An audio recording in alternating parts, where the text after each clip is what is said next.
اے سبز گنبد والے منظور، اہل سرسار کے قوم جسے قوم سبا بھی کہا جاتا ہے۔ ناظرین کرام السلام علیکم ورحمۃ اللہ وبرکاتہ، ویڈیو کو آخر تک ضرور دیکھیے گا۔ قوم سبا اللہ تعالیٰ کی بے شمار نعمتوں کے اندر زندگی گزار رہی تھی۔ یہ قوم ایک عظیم تہذیب و تمدن کی مالک تھی۔ حضرت داؤد علیہ السلام اور حضرت سلیمان علیہ السلام کی باعظمت حکومتوں کے بعد ان کی حکومت زبان زد خاص و عام تھی۔ کہا جاتا ہے کہ یہ لوگ گندم کے مغز سے آٹا پیس کر روٹیاں پکاتے تھے، لیکن اس کے برعکس وہ اس قدر اسراف کرنے والے اور ناشکرے تھے کہ انہی روٹیوں کے ساتھ بچوں کا پاخانہ صاف کرتے تھے۔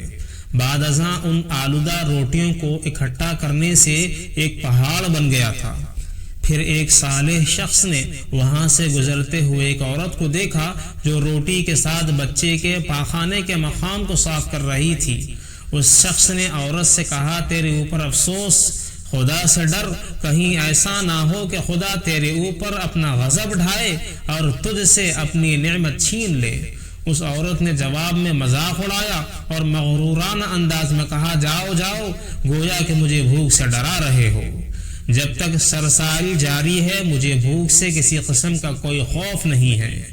کوئی زیادہ عرصہ نہیں گزرا تھا کہ اللہ تعالیٰ نے ان لوگوں پر اپنا غضب ڈھایا۔ پانی جو کہ زندگی کی بنیاد ہے ان لوگوں سے چھین لیا، یہاں تک کہ قحط نازل ہوا۔ بات یہاں تک پہنچ گئی کہ ان کی ذخیرہ کی ہوئی تمام غذا ختم ہو گئی۔ آخرکار وہ مجبور ہو گئے کہ انہی آلودہ روٹیوں پر ٹوٹ پڑے جو ان لوگوں نے اکٹھا کر کے پہاڑ کے مانند ڈھیر لگایا ہوا تھا، بلکہ وہاں سے روٹی لینے کے لیے صف لگتی تاکہ ہر کوئی وہاں سے اپنے حصے کی روٹی لے سکے۔ کفران نعمت، قحط اور ان کی بدحالی کے بارے میں متعدد روایات موجود ہے۔ سورہ نحل کی آیت نمبر 112 اور 113 میں یوں ارشاد ہوتا ہے، اور اللہ نے اس بستی کی بھی مثال بیان کی ہے جو محفوظ اور مطمئن تھی، اس کا رزق ہر طرف سے باقاعدہ آ رہا تھا، لیکن اس بستی کے رہنے والوں نے اللہ کی نعمتوں کا انکار کیا تو خدا نے انہیں بھوک اور پیاس کا مزہ چکھایا، صرف ان کے ان اعمال کی بنا پر جو کہ وہ انجام دے رہے تھے۔ اور یقیناً ان کے پاس رسول آیا تو ان لوگوں نے ان کو جھٹلایا تو پھر ان تک عذاب آ پہنچا کہ یہ سب ظلم کرنے والے تھے۔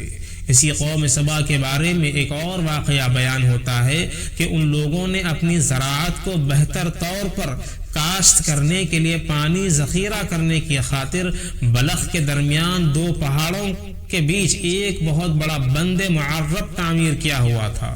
دوسرے پہاڑوں سے گزرا ہوا پانی اس بند میں آ کر وافر مقدار میں جمع ہو جاتا تھا۔ قوم سبا نے اس پانی سے صحیح طور پر استفادہ کرتے ہوئے وسیع و عریض اور بہت سے خوبصورت باغات لگائے اور کھیتی باڑی کو رونق بخشی۔ ان باغات کے درختوں کی شاخیں اس قدر پھلوں سے لدی ہوئی ہوتی تھیں، کہتے ہیں کہ اگر کوئی شخص سر پر ٹوکری رکھ کر ان کے نیچے سے گزرتا تو پھل خود بخود ٹوکری میں گرنا شروع ہو جاتے اور قلیل مدت میں ٹوکری تازہ پھلوں سے بھر جاتی۔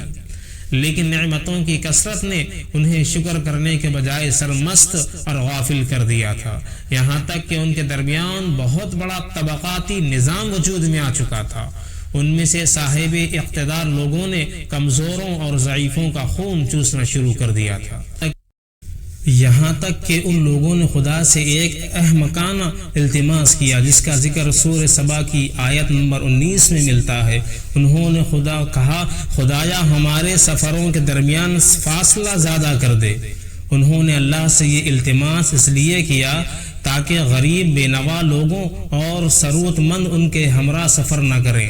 ان کی خواہش یہ تھی کہ آبادیوں کے درمیان خشکی ہو اور فاصلہ بہت زیادہ ہو تاکہ تہی دست اور کم آمدنی والے لوگ ان کی طرف سفر نہ کر سکیں۔ اللہ تعالیٰ نے ان مغرور پیٹ کے پجاریوں پر اپنا غضب نازل کیا۔ بعض روایتوں کے مطابق ان مغرور لوگوں کی آنکھوں سے دور صحرائی چوہوں نے معرب نامی بند کے دیواروں پر حملہ کر کے انہیں اندر سے کھوکھلا کر دیا۔ ادھر سے بارشیں زیادہ ہوئی جن کی وجہ سے سیلاب آ گیا اور اس بند میں پانی بہت زیادہ اکٹھا ہو گیا۔ اچانک بند کی دیواریں ٹوٹی، اس سے ایک بہت بڑا سیلاب آیا جس میں تمام دیہات، آبادیاں، مال مویشی، باغات، کھیتیاں اور ان کے محل گھر پانی میں غرق ہو کر نابود ہو گئے۔ ان کے باغات اور زراعت میں صرف بیری کے پتے اور کچھ جھاڑیاں بچی تھیں۔ جو خوش الہان پرندے وہاں سے کوچ کر گئے تھے، جبکہ الوؤں اور کووں نے قوم سبا کے کھنڈرات میں اپنے گھونسلے بنائے ہوئے تھے۔ اس بات کا ذکر سورہ سبا کی آیت نمبر 15 اور 16 میں ملتا ہے، اور آخر میں سورہ سبا کی آیت نمبر 17 میں قرآن کریم میں اس واقعے کا یوں نتیجہ نکالا ہے کہ ہم نے ان کی ناشکری کی سزا دی ہے اور ہم ناشکروں کے علاوہ کسی کو سزا نہیں دیتے ہیں۔ آخر میں دعا ہے کہ اللہ تعالی ہم سب کو ہر حال میں شکر ادا کرنے والا بنائے، آمین یا رب العالمین۔